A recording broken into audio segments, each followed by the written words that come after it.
Hello friends, welcome back to my channel. हाजिर हूँ एक नई लव स्टोरी लेकर। तो चलिए वीडियो को स्टार्ट करते हैं। कहानी की शुरुआत में जियाही न्यूयॉर्क में मिस्टर ली से ताश की बाजी लगाता है। अगर वो जीता तो उसे उनकी कंपनी से चुराए गए पैसे लौटाने होंगे। मिस्टर ली मान जाता है। दूसरी तरफ नोआ अपनी कार में अपने बॉयफ्रेंड को रंगे हाथों चीटिंग करते हुए पकड़ने के लिए जाती है। वो अपनी कार के साथ उनके कैंप को बांधकर उन्हें खींचकर ले जाती है। इधर जिहाई पुलिस को बुलाकर उस आदमी को गिरफ्तार करवा देता है और इधर नुआ अपने चीटर बॉयफ्रेंड को सबक सिखाकर उसके साथ ब्रेकअप कर लेती है। इसके बाद जब वो कार में वापस आकर बैठती है तो उसे पता चलता है कि उसे उसके बॉयफ्रेंड के चीट करने के सबूत ना जियाही ने ही भेजे थे। और फिर न्यूज पढ़कर सोचने लग जाती है, अगर ये कंपनी वापस नहीं जाएगी तो प्रेसिडेंट जियाही बन जाएगा और कंपनी उसकी हो जाएगी। अपना सब कुछ वापस लेने और जियाही को हराने के लिए वो अगले दिन शहर में वापस आ जाती है। वहाँ पर एक डांस पार्टी चल रही होती है जिसमें लड़कियाँ जियाही की काफी तारीफ कर रही होती है। इतने में पार्टी में नुआ भी पहुँच जाती है। जियाही भी उसे मुड़कर देखने लग जाता है और यहाँ पर दोनों का आमना सामना हो जाता है। वो लोग याद करने लग जाते हैं कैसे कॉलेज में जियाही ने किसी और लड़की को उसकी आंखों के सामने किस कर उसे धोखा दिया था, मगर आज यहाँ इस पार्टी में डांस करते हुए एक दूसरे को टक्कर देने वाले थे। वो उसका हाल पूछता है तो वो बोलती है, तुम तो मेरे बारे में सब कुछ पहले से जानते हो ना, तुम काफी टाइम से मेरी जासूसी कर रहे थे, तभी तो मेरे बॉयफ्रेंड की धोखे की खबर भी मुझे दे दी। वो बोलता है, वो सब कुछ तो मैंने तुम्हारे भले के लिए किया था। वो पूछती है, मेरी परवाह करने वाले तुम मेरे लगते कौन हो? वो बोलता है, तुम्हें बताओ मैं तुम्हारा क्या लगता हूँ? तुम्हारा पहला प्यार या फिर वो बेसहारा लड़का जिसने तुम्हारे घर में पनाह ली थी? वो बोलती है, मेरा पहला प्यार तुम नहीं बल्कि तुम्हारा दोस्त जिए था। हमारे बीच में कोई प्यार नहीं है, सिर्फ नफरत है जिसका बदला अब मैं लेने के लिए आ गई हूँ। उसके बाद सभी के फोन पर ईमेल्स आती है जिनमें जियाही के खिलाफ इनकी कंपनी यूनफे से किसी और कंपनी में खुफिया तौर पर पैसे भेजने के सबूत होते हैं। ये देखकर सभी लोग हैरान हो जाते हैं। सीन कट होता है। घर पर डैड दोनों को बुलाकर डांटते हैं, तुम आते ही अपने भाई के खिलाफ ये सब क्यों कर रही हो? वो बोलती है, ये मेरा कुछ नहीं लगता, मैं सिर्फ ये बताना चाहती हूँ आपका गोद लिया बेटा आपकी पीठ पीछे पैसे इधर उधर कर रहा था। डैड बोलते हैं, वो दूसरे प्रोजेक्ट के लिए रखे गए पैसे थे जिसके बारे में तुम नहीं जानती थी और बेकार में जियाही को बदनाम कर रही हो। वो बोलता है, कंपनी चलाना ना आसान नहीं होता, मेरे साथ बुरा करने के लिए कंपनी के मामलों में मत पड़ो। वो उसे चुप करा देती है और डैड को बोलती है, आपने मुझे पढ़ाई करने के लिए अब्रॉड भेजा था, लेकिन वापस आने पर पता चला कि आप जियाही को कंपनी का प्रेसिडेंट बनाने वाले हैं। आखिर आप असली डैड किसके हैं? डैड बोलते हैं, उसकी परफॉर्मेंस और काबिलियत को देखते हुए ही बोर्ड मेंबर ने उसे प्रेसिडेंट बनने के लिए चुना है, मैंने अकेले फैसला नहीं लिया था। ये बोलकर वो जियाही पर लगे हुए इल्जाम को ठीक करने जाने लगते हैं। वो उनसे अपनी मोम का पूछती है तो डैड बहाना बना देते हैं कि वो अपने घर पर गई हुई है। उसके बाद वो जियाही को बोलती है, तुम ज्यादा दिनों तक ना प्रेसिडेंट नहीं रहोगे। इसके बाद वो जियाही का पीछा करते हुए होटल में आती है जहाँ वो एक लड़की के साथ एक रूम में जा रहा होता है। जब वो उनका पीछा करती है तो होटल रूम के अंदर घुसती है। ये देखकर वो हैरान हो जाती है कि उसके डैड और शिया एक बेड पर थे। वो शिया को देखकर ज्यादा हैरान थी क्योंकि उसी के साथ जियाही ने भी उस पर चीट किया था। नोवा तो ये सब कुछ देखने के बाद वहाँ से भाग जाती है। डैड भी सफाई देने के लिए उसके पीछे जाते हैं। इधर नोवा काफी ज्यादा हैरान होती है, जियाही की जगह होटल रूम में डैड कैसे आ गए। लेकिन फिर वो अपनी मॉम के लिए इस धोखे का सबूत इकट्ठा करने के लिए अंदर जाकर वीडियो बनाने लग जाती है। जिया उसे रोकने लग जाती है। वो बोलती है, तुमने ही मेरा और जियाही का रिश्ता तोड़ा था और अब तुम मेरे डैड को भी फंसा रही हो। लेकिन वो तो उसका फोन छीनकर वीडियो डिलीट कर देती है। दोनों में हाथापाई होने लग जाती है। तभी डैड और जियाही आकर उसे छिड़वाते हैं। वो अपने डैड पर गुस्सा होने लग जाती है, आप मेरी मोम को धोखा दे रहे हैं। बता दे तुम्हारी मोम से मेरा डिवोर्स कब का हो चुका है। सुनकर तो उसे और भी बड़ा झटका लगता है। वहाँ से चली जाती है। उसके बाद वो जियाही पर गुस्सा करने लग जाती है, तुमने अपनी एक्स गर्लफ्रेंड को मेरे डैड के साथ सेट करवा दिया ताकि खुद प्रेसिडेंट बन सको। मोम ने तुम्हें पाला था लेकिन तुमने तो मेरी मोम को भी धोखा दे दिया। उसे बताता है, तुम्हारे पेरेंट्स का तलाक ना तुम्हारे डैड और शिया के रिश्ते से पहले ही हो चुका था, मगर उसे इस बात पर यकीन ही नहीं होता। वो भी गुस्से में बोल देता है, हाँ मैंने ही तुम्हें ये एहसास दिलाने के लिए गुस्से में किया ताकि तुम्हें पता चल सके कि घर टूटना कैसा लगता है। वो उसे थप्पड़ मार कर बोलती है, अगर ये सब तुम्हारा किया धरा है ना तो मैं तुम्हें कभी माफ नहीं करूंगी। ये बोलकर वो जाने लगती है, लेकिन तभी उसकी कार से टक्कर होने वाली थी, पर वो आकर उसे बचा लेता है। लेकिन वो तो उससे धक्का देकर चली जाती है, क्योंकि वो उस पर भरोसा ही नहीं करना चाहती थी। बाद में शिया जियाई को फोन कर पूछती है उनका प्लान कैसा रहा। नोआ के सामने आने के बाद आप उसके डैड मिंगली से शादी करने के लिए मजबूर होंगे और प्लान के मुताबिक वो मिंगली को कंपनी से निकाल कर खुद कंपनी हासिल कर लेगा, वो भी अपने नाम पर। भी एक विला लेना चाहती थी, पर वो उसे सब्र रखने और लालच न करने के लिए बोल देता है। नोआ अपनी मोम के घर पर आकर उनसे मिलती है और उन्हें बोलती है मुझे आपके डिवोर्स के बारे में पता चल गया है। मोम बोलती है मैंने तुम्हें कुछ नहीं बताया, मुझे माफ कर दो। मोम बोलती है तुम्हारे डैड ना एक नंबर का धोखेबाज था, सबसे छुपाकर प्रॉपर्टी कहीं और ट्रांसफर करते रहे। वो उसे उसकी ग्रैंडमा की वसीयत के बारे में भी बता देती है। नोआ की शादी के बाद उसे यूनफे कंपनी के शेयर्स मिल जाएंगे। बाद वो अपने मोम को हक कर सोचने लग जाती है मैं यूनफे वापिस जाकर अपना सब कुछ हासिल कर रहूंगी। अगले दिन वो अपने डैड से लड़ने लग जाती है, आपने मोम को कंपनी और अपनी जिंदगी से बेदखल कैसे कर दिया।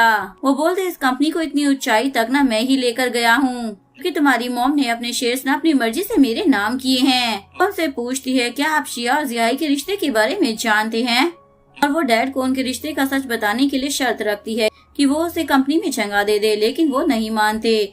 तो वो उन्हें बोलती है मैं आपकी मर्जी के बगैर भी कंपनी में घुस कर रहूंगी। जियाई भी ये सब कुछ देख चुका होता है, इसलिए वो उसकी मोम को फोन करता है। मोम बताती है नोहा कल रात मुझसे मिलने के लिए आई थी, तुम उसका ख्याल रखना। नोहा एक बीच पर आई होती है जहाँ पर वो एक फैमिली को देखकर याद करने लग जाती है कि उनकी फैमिली भी इसी तरह एक साथ थी। लेकिन तभी उसके सामने शिया आ जाती है। नोहा उसे सुनाने लग जाती है पहले तुमने मेरे प्यार को फंसाया और अब मेरे डैड को फंसाया। बोलती है मैं क्या करूं अगर तुम्हारे आसपास के आदमी मुझसे प्यार किए बिना रह नहीं पाते। बोलती है तुम न एक नंबर की बेशर्म हो, तुम जियाई के साथ मिलकर मेरे डैड की प्रॉपर्टी को हासिल करना चाहती हो ना। बोलती है कुछ दिनों के बाद तुम्हें तो मुझे मोम कहकर बुलाना होगा। रात में वो होटल में बैठकर याद कर रही होती है कि मोम ने उसे बताया था कि डैड तो उन्हें खाली हाथी तलाक देकर छोड़ने वाले थे, लेकिन जियाई ने ही तब उन्हें लॉयर करवा दिया था और ये बंगला भी उनके नाम करवा दिया। वो यही याद करती है, तभी जियाई उसके रूम में आता है तो वो उसे बाहर निकलने के लिए धक्का दे देती है। वो उसे साइड में ले जाकर उसके पैर पर दवा लगाता है। वो बोलती है पहले मैं सोचा करती थी कि मेरे पेरेंट्स ने तुम्हें गोद क्यों लिया, लेकिन अब समझ में आ गया कि तुम नाटक कर लोगों का दिल जीत लेते हो। बेसहारा अनाथ लड़के को इस अमीर घर का हिस्सा जो बनना था, इसलिए तुम्हें नाटक तो करना ही था ना। वो उसे बहस करने की बजाय बोलता है तुम अपनी मोम से ना फोन पर बात कर लो। उसके जाते ही वो शिया के बारे में इंफॉर्मेशन निकाल कर देखने लग जाती है। उसके डैड की कंपनी की इन्वेस्टमेंट पर ब्यूटी क्लब खोल रही होती है। अगले दिन शिया अपने ब्यूटी क्लब की ओपनिंग पर प्रेस कॉन्फ्रेंस करती है। मीडिया वाले उसे पूछने लग जाते हैं यूनफे कंपनी और मिस्टर मिंगली उसके ब्यूटी क्लब में इन्वेस्ट क्यों कर रहे हैं, क्या इसके पीछे उनका अफेयर है। तभी नुआ वहाँ पहुंचकर सबके सामने शिया का सच बता देती है कि उसने मिस्टर मिंगली को फंसाने के लिए उनका घर तोड़ दिया है और अब उनसे इन्वेस्टमेंट भी करवा रही है। और वो उसे अपनी मोम के बदले में एक थप्पड़ भी मार देती है और मीडिया वाले उनका वीडियो बना लेते हैं। जब वो उस पर पानी गिराने लग जाती है तो जियाई बीच में आ जाता है। वो उसे उठाकर वहाँ से ले जाता है ताकि वो शिया को परेशान ना करे। वो नुआ को लेकर बाहर आता है तो वो लड़ते लड़ते पानी में गिर जाते हैं। बाहर निकलकर वो उसे बताती है मैं ना अपनी मोम का बदला लेने के लिए आई थी, तुमने उसे क्यों बचाया। वो बोलता है मैंने तुम्हें बचाया है। वो मीडिया की बनाई हुई फुटेज भी डिलीट करवाने के लिए फोन पर किसी से बात करता है, लेकिन वो बोलती है वीडियोस इंटरनेट पर वायरल जरूर होगी। इसके बाद वो उसे घर लाता है और बोलता है नहा लेना, ये बोलकर चला जाता है। वो अपने रिपोर्टर दोस्तों को वीडियोस को वायरल कर देने के लिए बोल देती है। इसके बाद वो नीचे आती है जहाँ पर वो उसके लिए चाय बना रहा होता है। वहाँ पर वो उसके वायलिन को देखकर स्कूल के दिन याद करने लग जाती है। तब उसने उसे एक गिफ्ट ला कर दिया था। चाय पीते हुए समझ जाती है कि जियाई शिया और उसके डैड की शादी के लिए उसका इस्तेमाल कर रहा था। तभी जियाई को पता चलता है कि वो वीडियोस इंटरनेट पर अपलोड हो चुकी है। वो उसे बोलती है तुमने मेरे डैड के अफेयर के बारे में मुझे पता लगवाया ताकि मैं गड़बड़ करूँ और उनकी शादी हो जाए, लेकिन तुम्हारा ये प्लान अब बर्बाद हो जाएगा। उसके जाने के बाद शिया उसे फोन कर बोलती है उस वीडियो के वायरल होने पर मेरी इज्जत की तो धज्जियां उड़ जाएंगी, लोग तो मुझे ही गलत समझेंगे। वो बोलता है फिक्र करने की जगह तुम अंकल मिंगली के साथ रिश्ता आगे बढ़ाने पर ध्यान दो। कुछ ही देर में शिया के घर उससे मिलने के लिए फूल लेकर मिंगली आ जाता है। वो उससे शिकायत करती है तुम्हारी बेटी मुझे घर तोड़ने वाला बोल रही थी, बल्कि हमारा रिश्ता तो तुम्हारे तलाक के बाद शुरू हुआ था। मिस्टर मिंगली वादा करता है अब से नुआ तुम्हें परेशान नहीं करेगी और मैं उसे घर जाकर ना सबक सिखाऊंगा, और वो उसे डिनर के लिए मना लेता है। शिया के फोन पर जियाई की कॉल आती है। ये देखकर मिस्टर मिंगली तो सोच में पड़ जाते हैं, कहीं सच में इन दोनों के बीच में कुछ चल तो नहीं रहा। अभी वो जल्दी से फोन लेकर जियाई की चैट डिलीट कर देती है ताकि उन्हें उसके बारे में कुछ भी पता ना चले। वो भी बहाना कर देता है मुझे भी ड्राइवर बुलाने के लिए फोन चाहिए था। उसके बाद वो फोन देकर चली जाती है। मिस्टर मिंगली फोन चेक करता है लेकिन उसे कोई भी अजीब चीज नहीं मिलती, क्योंकि शिया ने तो पहले ही सब डिलीट कर दिया था। घर जाकर डैड नुआ को अंदर नहीं घुसने देते, उसे डांटने लग जाते हैं। शिया के साथ ना तुमने मेरी भी बदनामी कर दी है और तुम्हारी मॉम के बीच में ना कोई फीलिंग्स नहीं बची थी, इसीलिए हमारा तलाक हो गया। पूछती है शिया में आपको क्या देखकर उससे प्यार हो गया। वह डैड उसे चाटा लगा देते हैं और वो नाराज होकर चली जाती है। वहाँ के दोस्तों से बताती है ये बात सच है कि तुम्हारे पेरेंट्स के तलाक के बाद ही तुम्हारे डैड शिया से मिले थे। बोलती है फिर तो जरूर जिहाई मेरे डैड को काबू करने के लिए शिया का इस्तेमाल कर रहा होगा ताकि वो कंपनी को भी अपने कंट्रोल में कर सके। हालांकि जिहाई ने उसकी मोम को एसिड दिलाने में मदद की थी, लेकिन उसे जिहाई पर भरोसा नहीं था। तो उसका अब एक ही मकसद था कंपनी और अपनी मोम के हक को वापस लिया जाए। पर जिहाई भी अपने मरे हुए डैड की फोटो को देखकर बोल रहा होता है कि वो शू फैमिली से पुराने सारे हिसाब पूरे करेगा। बाद में कंपनी में वीडियो के वायरल होने की वजह से स्टॉक के प्राइस गिर जाते हैं, इसीलिए सारे शेयर होल्डर्स गुस्से में होते हैं। नुआ आकर बताती है इस मुश्किल से मैं आप लोगों को निकालूंगी। इसके बाद मीडिया के सामने बैठकर वो उन अफवाहों से निकलने में उन लोगों की मदद कर देती है। जैसे ये इंटरव्यू शिया देखती है तो उसे पता चलता है उसे अकेला छोड़कर मिंगली और नुआ ने अपना पल्ला झाड़ लिया है। सोचती है ये राउंड तो नुआ जीत गई, लेकिन अगली बार ना उसे दुगनी कीमत चुकानी पड़ेगी। एक्चुअली में नुआ ने कंपनी में जगह लेने की शर्त पर ही उनकी मदद की थी और नुआ के डैड उसे जिहाई की असिस्टेंट की पोस्ट दे देते हैं क्योंकि और कोई जगह खाली ही नहीं थी। ये बात उसे अच्छी तो नहीं लगती, लेकिन और कोई ऑप्शन भी नहीं था। उसे अपने ऑफिस में जगह देकर उससे काम करवाने लग जाता है। बाद वो काम करती है और मीटिंग में सबके साथ बैठ जाती है। काम के बाद उसे कुछ एम्प्लॉयज की बातों से पता चलता है कि कंपनी से वाइस प्रेसिडेंट चेन ने रिजाइन कर दिया है क्योंकि वो ग्रैंडमा के भरोसेमंद आदमी थे और ये कंपनी अब शू फैमिली के कब्जे में चली गई है। नुआ उनकी बातें सुनती है और फिर उसकी रिपोर्टर फ्रेंड उसे बताती है शिया और जिहाई का रिश्ता ना वाकई ही अजीब है। अपनी फ्रेंड को बोलती है किसी रिपोर्टर को बोल करना ये फोटो मेरे डैड तक भिजवा दो ताकि उन्हें भी इसके बारे में पता चल जाए। उन फोटोज को देखने के बाद डैड जिहाई से आकर पूछते हैं क्या तुम शिया को पहले से ही जानते थे। वो बोलता है हाँ वो मेरी क्लासमेट थी, लेकिन मैंने आपको पहले इसलिए नहीं बताया क्योंकि आपको ये ना लगे कि मैं अपनी क्लासमेट के लिए जानबूझकर इन्वेस्टमेंट करवा रहा हूँ। इसके बाद वो लोग शिया के ब्यूटी क्लब पर की गई इन्वेस्टमेंट के बारे में बात करते हैं जिसे नुआ भी छुपकर सुनने लग जाती है। आते वक्त डैड पूछते हैं तुम 2 रात पहले कहाँ पर थे। वो बोलता है मैं जिस क्लाइंट के साथ डिनर पर गया था ना वो कैंसिल हो गया, तो शिया ने मुझे आपकी फेवरेट वाइन डिलीवर करने के लिए अपने बंगले में बुला लिया था। बाद मिस्टर मिंगली वहाँ से चले जाते हैं। बाद वो शिया को फोन कर बता देता है अगर मिस्टर मिंगली तुमसे कोई पूछताछ करे तो तुम्हें भी यही बोलना है। वो 2 रात पहले वाइन डिलीवर करने के लिए आया था। रात को नुआ जिहाई की कैबिन से ब्यूटी क्लब की फंडिंग फाइल ढूंढने के लिए आती है, लेकिन वो उसे कहीं पर नहीं मिलती। तभी वो आकर शर्ट बदलने लग जाता है, इसलिए वो छुपकर उसके जाने का इंतजार करने लग जाती है। लेकिन निकलते हुए वो अपने ऊपर गमला गिराने वाली होती है, लेकिन वो आकर उसे बचा लेता है और पूछता है तो मुझे कपड़े बदलते हुए क्यों देख रही थी। बोलते बकवास करना बंद करो, मुझे शिया के ब्यूटी क्लब की फंडिंग फाइल दे दो क्योंकि शिया के क्लब पर ना कर्ज है, उसे चुकाने के लिए तुम फिर से मेरे डैड के साथ फ्रॉड कर सकते हो। वो बोलता कहीं तुम उसे प्यार तो नहीं करती हो, तभी तो तुम मेरे और शिया के रिश्ते से जलती हो। वो बोलते शायद तुम हमारा पास भूल गए हो। तभी वो याद करते हैं वायलिन बजा रहा होता है और नुआ अपनी फ्रेंड से कह रही होती है मैं जिहाई को पसंद नहीं करती, वो तो हमारे घर में बाहर से आ गया है। के बाद सबको पता चल गया जिहाई कौन था। सारे स्कूल के बच्चे बोलने लग जाते हैं जिहाई ने अमीर होने के लिए नुआ की फैमिली में अपनी जगह बना ली है। इसके बाद से ही जिहाई और शिया ने साथ में वक्त गुजारना शुरू कर दिया। नुआ भी नाराज होकर दूसरे लड़के के साथ घूमने लग जाती है ताकि वो उसको इसका जवाब दे सके। ये सब याद कर वो उसका लॉकेट छीन लेता है जो उसी ने उसे गिफ्ट किया था। लेकिन अलग होने के बावजूद भी नुआ उसे पहनकर घूम रही थी। उसे वापस मांगते हुए बोलती है ये वो वाला लॉकेट नहीं है। वो उसे पूछने लग जाता है तुम मुझसे प्यार करती हो या नहीं। वो बोलती है मैंने तुमसे कभी प्यार नहीं किया और ना ही करूँगी। वो उसके पास आता है तो वो उसे थप्पड़ मारकर पीछे हटाती है और बोलती है तुम मुझसे पूछ रही हो कि मैं तुमसे प्यार करती हूँ या नहीं, पर हमारा रिश्ता जोड़ने के लिए तो मरे तुम जा रहे हो। बोलता है हाँ मैं ना तुमसे प्यार करता हूँ। वो बोलती है चलो फिर हम एक सौदा कर लेते हैं, अगर अगले 3 महीने में तुम मुझे खुद से प्यार करवाने में कामयाब रहे ना तो मैं तुमसे शादी कर लूंगी, और अगर ऐसा नहीं कर पाए तो तुम ये कंपनी और मेरी फैमिली छोड़कर हमेशा के लिए चले जाओगे।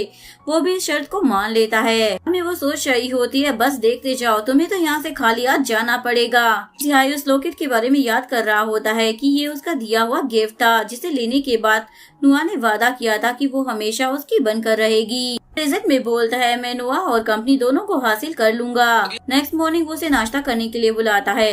वो बोलती है छोटी छोटी चालाकियां कर करना तुम मेरा दिल नहीं जीत पाओगे। बोलता है तुम बस 3 महीने के बाद हमारी शादी की तैयारी करो। उसके बाद दोनों अपने अपने दोस्तों को बताते हैं कि इस बार जीत उनकी होगी। नुआ को पूरा यकीन था कि उसे जिहाई से प्यार नहीं होगा। कंपनी में साथ जाते वक्त जिहाई को शिया का फोन आता है। वो बोलती है कल मेरी मोम ने आके मुझे धमकी दी है, अगर मैंने उन्हें 3 लाख रुपए नहीं दिए तो वो मेरी फेक एजुकेशन और बैकग्राउंड का राज खोल देगी। वो बोलता है मैं कुछ करता हूँ। नुआ कर उसे बोलती है तुम्हें प्यार का खेल खेलने का बहुत शौक है ना, लेकिन इस खेल में ना सब कुछ तुम ही हारोगे। ये सुनकर वो भी उसकी तरफ देखने लग जाता है और वो उसे शादी की तैयारी करने के लिए बोल देता है। इधर शिया की मोम उसके घर पे आकर 3 लाख रुपए की डिमांड करने लग जाती है। उसकी मोम उसे धमकी भी दे रही होती है, अगर पैसे नहीं दिए ना तो मैं तुम्हारी फेक एजुकेशन और फैमिली बैकग्राउंड का भांडा फोड़ दूंगी, जिस पर वो उन्हें पैसे देने के लिए मजबूर हो जाती है। इधर नुआ अपने अंकल जो कि कंपनी के बड़े शेयर होल्डर होते हैं उनसे कंपनी में ऑडिट करवाने को बोल देती है, क्योंकि वो अपने डैड को शिया पर पैसे खर्च करने से रोकना चाहती थी। रात को उसे खबर मिलती है कि उसके डैड बहुत जल्दी शिया के साथ शादी करने वाले हैं और उसकी मोम के शेयर होल्डर बहुत ही जल्दी उनके हवाले कर देंगे। ये सुनकर उसे बिल्कुल भी अच्छा नहीं लगता। नेक्स्ट डे वो अपनी मोम को शॉपिंग करवाने के लिए ले जाती है। इतने में शिया भी वहाँ पर आकर उनसे अपनी शादी की बात करने लग जाती है। उसे उस पर बहुत ही ज्यादा गुस्सा आता है और वो उसका ब्रेसलेट भी तोड़ देती है, जो कि उनका खानदानी ब्रेसलेट था। उसे मोम से लेकर अब इसे दे दिया गया होता है। उसकी मोम उसे लड़ने से रोकती है और खुद बेहोश हो जाती है। घर पर लाने के बाद वो उन्हें बोलती है मेरे होते हुए ना आपको कोई भी तकलीफ नहीं दे सकता। रात में वो जिहाई को बोलती है अगर तुम मुझसे सच में प्यार करते हो ना तो शिया को मेरे डैड से शादी करने से रोक लो। वो बोलता है मैं ना कुछ भी कर सकता हूँ लेकिन ये शादी नहीं रुकवा सकता। ये सुनकर वो वहाँ से चली जाती है। इसके बाद वो अपने डैड की डायरी पढ़ता है, जिसमें उन्होंने लिखा होता है कि नुआ के डैड मिंगली के साथ मिलकर उन्होंने बिजनेस शुरू किया था, लेकिन कर्ज लेकर बिजनेस शुरू करने के बाद, जिसमें उन्होंने लिखा था उन्होंने नुआ के डैड मिंगली के साथ कर्ज लेकर बिजनेस शुरू किया था। नुआ के डैड ने तो अपनी जान छुड़वा ली थी और जिहाई के डैड को कर्ज वाले परेशान करते थे। दिन तो किसी ने ब्रेक फेल करवाकर उन्हें मारने की भी कोशिश की। तब पढ़कर वो रोने लग जाता है और मन में सोचता है मैंने शिया और मिंगली की शादी ना अपने बदले के लिए तय करवाई थी, क्या आप नुआ को हासिल करने के लिए मैं इसे रोक दूं? तभी उसे खबर मिलती है कि कल कंपनी में फंड्स का ऑडिट होने वाला है, जिसकी वजह से ये कंपनी शिया के ब्यूटी क्लब में इन्वेस्ट नहीं कर पाएगी। ये पढ़ने के बाद अगले दिन वो नुआ के पास जाता है और उसके साथ शर्त रखता है कि वो शिया और उसके डैड की शादी रुकवा देगा, लेकिन इसके बदले में तुम्हें मेरे साथ डेट पर जाना होगा। इसके बाद वो शिया के घर जाकर उसे बताता है कि कंपनी में ऑडिट होने वाला है, इसलिए फिलहाल शादी रुकवा दो, वरना प्लान के मुताबिक उसके हाथ कुछ भी नहीं आएगा। जिसके बाद वो मिंगली को फोन कर फिलहाल शादी करने के लिए मना कर देती है। नुआ भी खुश हो जाती है क्योंकि उनकी शादी रुक गई थी। रात को वो ड्रिंक कर जिहाई के साथ डेट पर आती है, क्योंकि उसने गुस्से में आज ज्यादा पी ली थी। उसे इस बात का गुस्सा था कि उसने शिया के साथ फ्लर्ट करके ही उसे शादी रोकने के लिए मनाया होगा। वो उसे यकीन दिलाता है ऐसा कुछ भी नहीं हुआ, मगर उनकी लड़ाई के बाद वो उसके साथ ही सो जाती है। नेक्स्ट मॉर्निंग वो बहुत ही ज्यादा शर्मिंदा हो रही होती है, पर ब्रेकफास्ट पर वो उसे बताती है कल रात ना मैं नशे में थी, वरना इसका कोई गलत मतलब मत लेना। शाम को वो ये बात डियान को बताती है। डियान उसे सलाह देती है अगर तुम उसे अपने दिमाग से निकालना चाहती हो ना तो तुम क्लब में जाकर दूसरे लोगों से मिलो। रात में जब वो क्लब में जाती है तो कुछ गुंडे उसे पकड़ने के लिए आ जाते हैं। वो उन्हें वहाँ से बैग मारकर भगाती है। तो आकर जिये भी देख लेता है। वो उसका पुराना क्लासमेट होता है। स्कूल में वो उसे बुली से इसी तरह का बचाया करती थी। जिया आकर उससे मिलता है और उसके साथ बैठकर बातें करने लग जाता है। तभी जिया आकर उन दोनों को देख लेता है और उसे बहुत ही ज्यादा गुस्सा आता है। घर आते ही वो उसे जिये के साथ घूमने से रोक देता है, लेकिन वो नहीं मानती। अगले दिन वो ऑफिस में भी जिये के साथ डेट पर जाने वाली थी। जिया जी को बताता है वो सिर्फ मुझे जलाने के लिए ही उसके साथ डेट पर जा रही है। के बीच में ना रियल में कुछ भी नहीं चल रहा है, लेकिन जिये देखकर बोलता है उनकी कोशिशें नाकामयाब हो रही है। रात में नुआ गोदाम में रखे अपने स्टॉक को देखने आती है, जिसे संभालना उसकी जिम्मेदारी थी, लेकिन छत टपकने की वजह से स्टॉक खराब हो रहा होता है। वो उन पर प्लास्टिक रैप चढ़ाती है और चेक कर लेती है कि प्रोडक्ट ठीक है या नहीं। अगले दिन लाइव स्ट्रीम में शिया को वही प्रोडक्ट फीचर करना था, लेकिन उस पर मोड़ लग गई होती है। प्रोडक्ट खराब होने की वजह से वो लोग नुआ पर इसका इल्जाम लगा देती हैं। शिया डिमांड करती है कि वो अभी इस लाइव स्ट्रीम में अपने सर पर इल्जाम लेकर माफी मांगे, लेकिन वो तो माफी मांगने से मना कर देती है। तो लोग इस प्रोडक्ट का बायकॉट करने लग जाते हैं। नुआ को उसके डैड से भी डांट पड़ती है। ये सब होते देखकर जिया भी उसकी मदद करने का सोचता है। जब कुछ दिनों के बाद नुआ असली मुजरिम को पकड़ नहीं पाती, तो लाइव स्ट्रीम में माफी मांगते हुए उसे अपनी जॉब छोड़ने के बारे में बोलना पड़ता है। कमेंट्स में लोग जब उसे झुककर माफी मांगने को बोलते हैं, तो जिया ही आकर उसे बचा लेता है। तो वो सबको बताता है इसमें नुआ का नहीं बल्कि किसी और का कसूर है, जिसने वो प्रोडक्ट बदले थे, और अब उसे पुलिस के हवाले भी कर दिया गया है। नुआ की मदद करने के बाद वो सभी साथ में पार्टी में आते हैं। सभी पुराने क्लासमेट साथ में बैठकर बातें करते हैं और गेम्स खेल रहे होते हैं। जिया के साथ ही इस पार्टी में आई होती है ताकि वो जिया को जला सके, और ये सब लोग टीम्स बनाकर आपस में गेम भी खेल रहे होते हैं। अगले दिन वो शिया के क्लब में जाता है, जहाँ एक औरत उनके प्रोडक्ट से अपने चेहरा खराब होने का इल्जाम लगा रही होती है और बदले में कंपनसेशन भी मांग रही होती है। लेकिन जिया वहाँ पहुँचकर शिया की मदद कर उस औरत को वहाँ से भगा देता है। शिया उसको मदद करने के लिए शुक्रिया अदा करती है और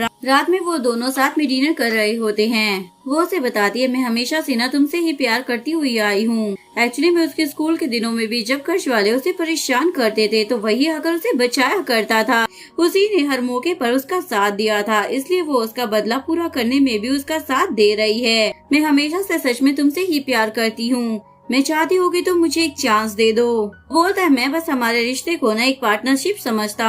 तभी नुआ भी वहाँ पर आ जाती है और वो देखती है कि शिया जिया को किस कर रही होती है।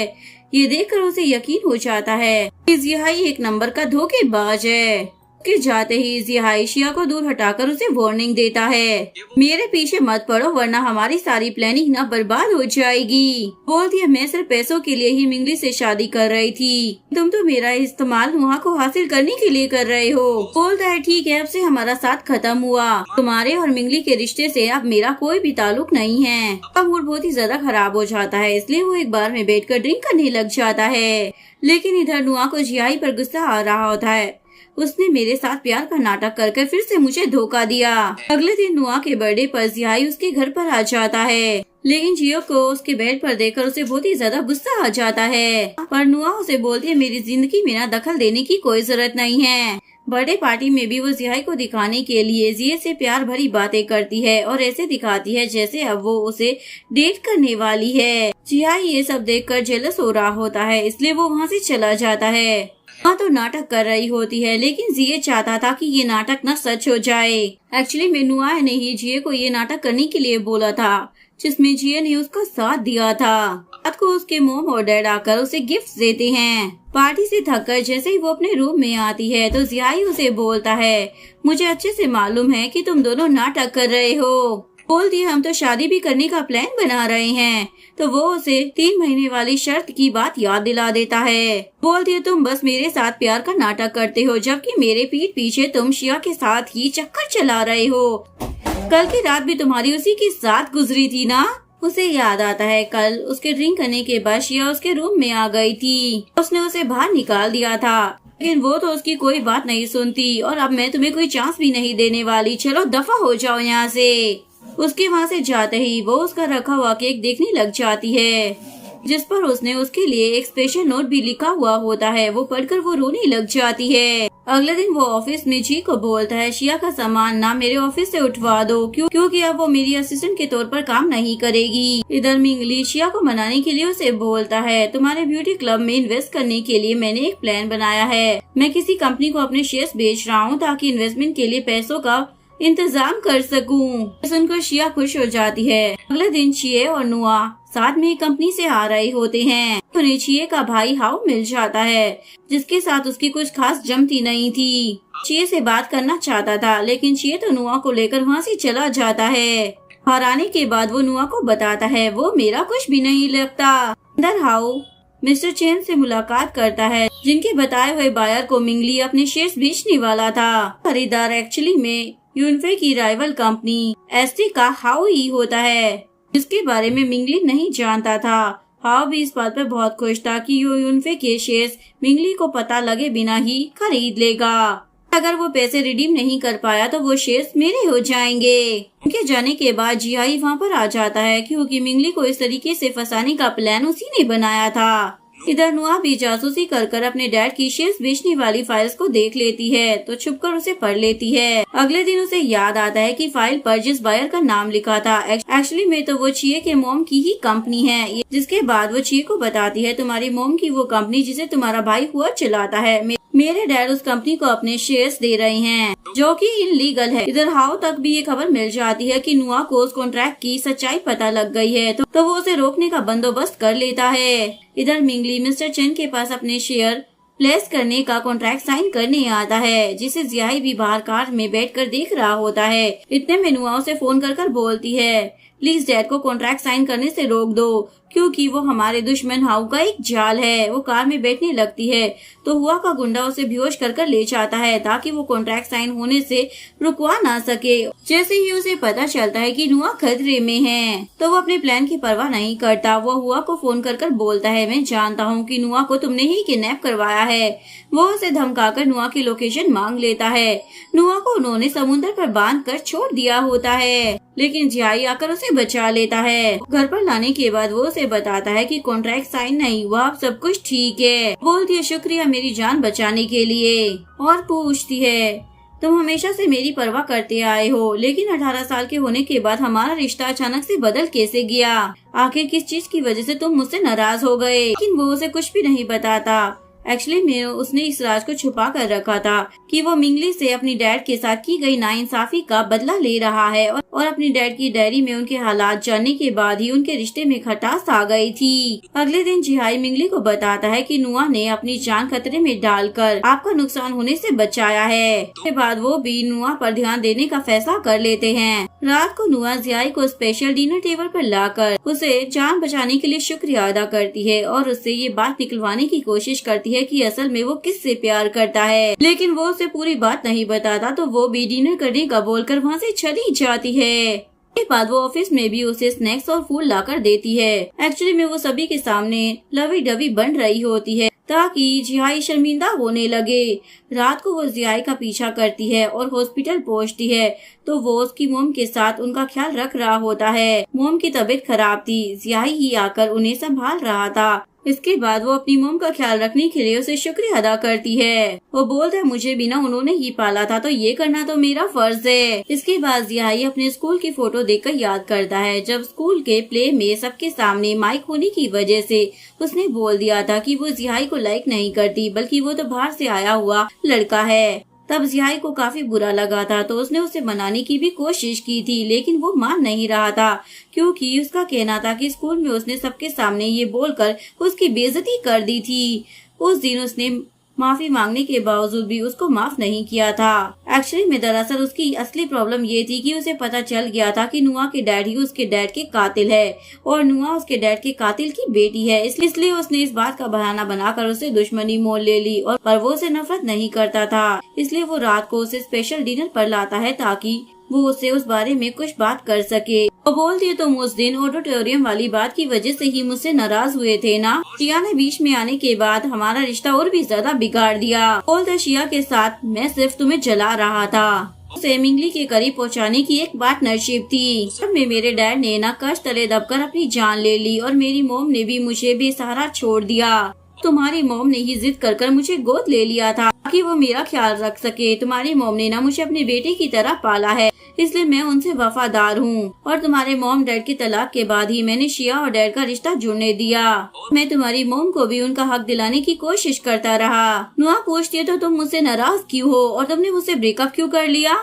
बोलता है तुम्हारे डैड ने ही मुझे तुम्हारे साथ कोई रिश्ता रखने से मना किया था, क्योंकि वो नहीं चाहते थे कि उनकी इज्जत पर कोई उंगली उठाए। भाई ने बोला भी था कि उसका नुआ से कोई खून का रिश्ता नहीं है, प्लीज हमें एक दूसरे से प्यार करने दो, चाहे बदले में आप मुझे इस घर से निकाल दो। लेकिन उसके डैड धमकी देते हैं, अगर तुम जायदाद में हिस्सा लेना चाहते हो तो तुम्हें मेरा बेटा और नुआ का भाई बनकर रहना होगा।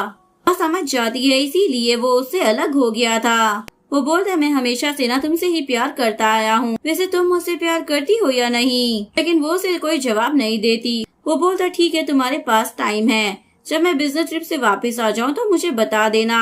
अगले दिन उसके बिजनेस ट्रिप पर जाने के बाद वो डैन के साथ बैठकर अपने जवाब के बारे में सोचने लग जाती है। इतने में न्यूज पर तूफान की खबर आ जाती है, जहाँ पर यूनफे के लोग भी बिजनेस ट्रिप पर गए होते हैं। वहाँ तबाही हो रही होती है। ये सुनकर उसे जियाई की बहुत ही ज्यादा फिक्र होती है। वो उसे ढूंढने के लिए वहाँ चली जाती है। खुशकिस्मती से उसे जियाई सही सलामत मिल जाता है तो वो खुशी से उसे हक कर लेती है। अगले दिन जब वो होटल आती है तो वो बाहर आकर दरवाजा खोलता है और उसे बैठने का बोलकर नहाने के लिए चला जाता है। आकर उसके लैपटॉप के पास बैठती है और चैट्स देख लेती है, जिससे उसे पता चल जाता है जिस टाइम पर वो उसकी फिक्र में उसे फोन करती जा रही थी तब उसका फोन एक्टिव था, लेकिन उसने उसे झूठ बोला कि तूफान की वजह से उसका फोन खराब हो गया था। उसके बाद वो गुस्सा करने लग जाती है, मैं तुम्हारी फिक्र करूं और दौड़ी चली आऊं इसीलिए तुमने मेरा फोन नहीं उठाया ना? जियाई बोलता है मैं तो बस ये जानना चाहता था कि तुम मेरी कितनी परवाह करती हो। लेकिन नुआ तो नाराज होकर वहाँ से चली जाती है। ऑफिस में भी वो उसे कप देकर मनाने के लिए आता है, लेकिन वो तो उससे बात ही नहीं करती। मीटिंग में उसे कॉलीग से पता चलता है कि उसका प्रोजेक्ट रोककर वो पैसा शिया की इन्वेस्टमेंट के लिए खर्च करने की तैयारी हो रही है। उसके बाद वो जियाई से आकर इस बारे में पूछती है, लेकिन वो भी अपना फैसला नहीं बदलता। करने के लिए ना तुम्हारे डैड ने ही मुझे बोला है। शियात को भी इस इन्वेस्टमेंट के पेपर भेज दिए जाते हैं, जो देखकर वो काफी ज्यादा खुश हो जाती है। शाम को नुआ एक इन्वेस्टर शुयू के साथ मूवी देखने के लिए आती है ताकि वो अपने प्रोजेक्ट पर उसके साथ पार्टनरशिप कर सके, लेकिन वो तो उसके करीब आने की कोशिश कर रहा होता है, पर जियाई भी अपना भेस बदलकर वहाँ पर पहुँच जाता है। वो उस पर स्नैक्स गिराकर उसे बाथरूम भिजवा देता है। जब वो वहाँ पर जाता है तो वो उसे बाथरूम में बंद कर देता है। जब वो खुद आकर उसके साथ बैठता है तो वो तो फिर से नाराज होकर वहाँ से चली जाती है। तो वो भी उसे मनाने के लिए उसके पीछे आता है, तुम उस फ्रोशियो के साथ ना मत घूमो। बोलती है मेरे पास अपने प्रोजेक्ट को पूरा करने के लिए ना और कोई ऑप्शन छोड़ा ही नहीं गया। इसके बाद वो शियो के साथ बैठकर कॉन्ट्रैक्ट की बात करती है, लेकिन उठकर जाने से पहले ही वो बेहोश होने लगती है क्योंकि उसकी चाय में कुछ मिला होता है। वो उसे बेहोश कर एक रूम में ले आता है। वहाँ पर वो एक कैमरा सेट कर रहा होता है। नुआ भी उसी हालत में अपनी वॉच से रिकॉर्डिंग करने लग जाती है ताकि उसके खिलाफ सबूत बना सके। एक्चुअली में वो उसका बॉयफ्रेंड रह चुका होता है, जिसको नुआ ने चीटर करार देकर उसकी फोटो लीक कर उसकी रेपुटेशन खराब की थी। आज वो इसी बात का बदला लेने के लिए नुआ की भी वीडियो बनाना चाहता था। वो नुआ के पास आता है तो उनकी वीडियो रिकॉर्ड होने लगती है। कुछ ही देर में शियो की बनाई हुई एडिट वीडियो वायरल होने पर नुआ के बारे में इंटरनेट पर बातें होने लग जाती है कि वो कपड़ों की तरह ही आदमी बदल लेती है। उस वीडियो में लड़के का चेहरा नहीं था। ये सब देखकर जियाई और चिए को भी उसकी फिक्र होती है। जैसे ही नुआ को होश आता है तो उसे पता चलता है कि उसके साथ कुछ भी नहीं किया गया था, बस वो उसे बदनाम करने के लिए एक वीडियो बनाना चाहता था। इसके बाद वो अपनी वॉच ढूंढती है, लेकिन वो भी गायब होती है। जैसे ही वो रूम से बाहर आती है तो चिए उसे फोन कर बोलता है, इस बदनामी से ना मैं तुम्हें बचाऊंगा।